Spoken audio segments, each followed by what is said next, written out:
قرآن مجید میں سورہ آل عمران کے مطابق اللہ نے آل ابراہیم اور آل عمران کو فضیلت عطا کی۔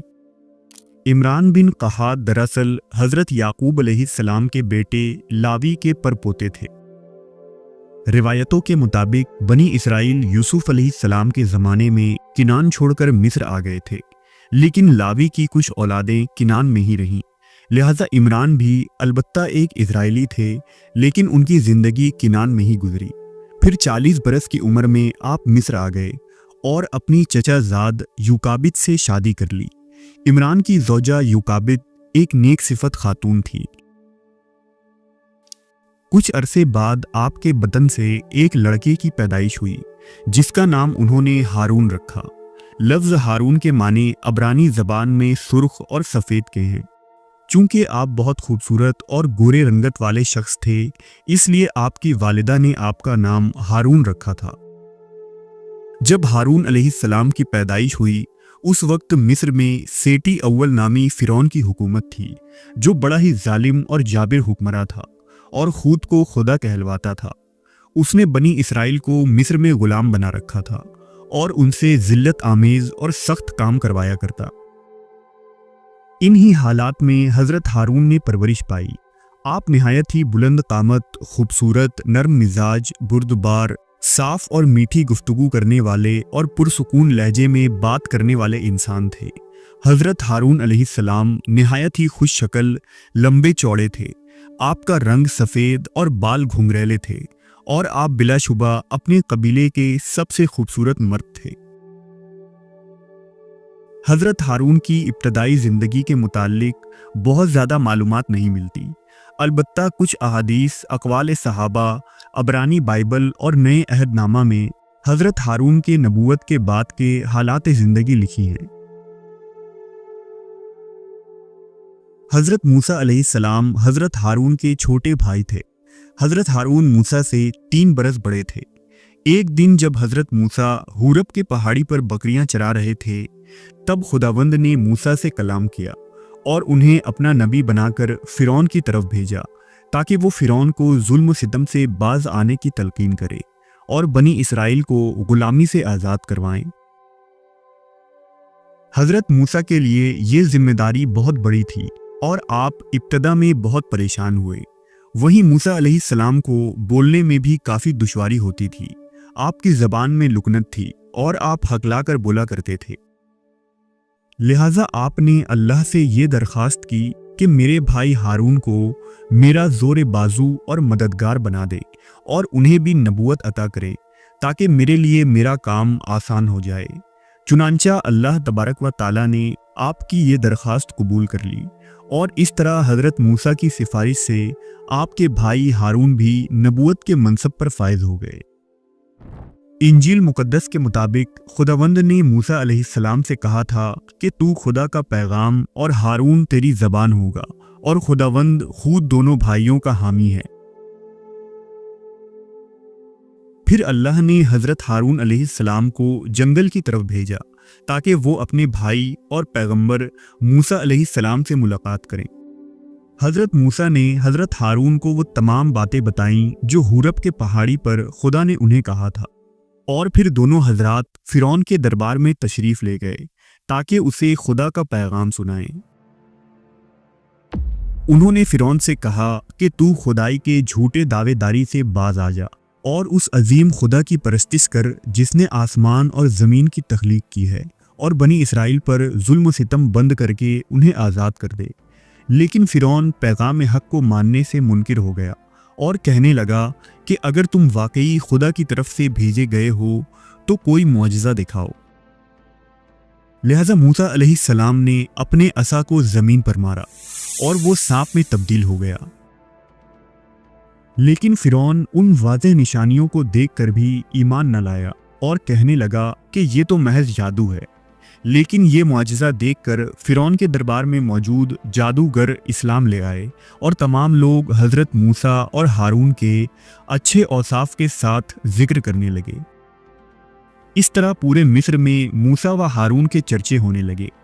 اس پر فرعون نے بنی اسرائیل پر ظلم و ستم اور زیادہ بڑھا دیا۔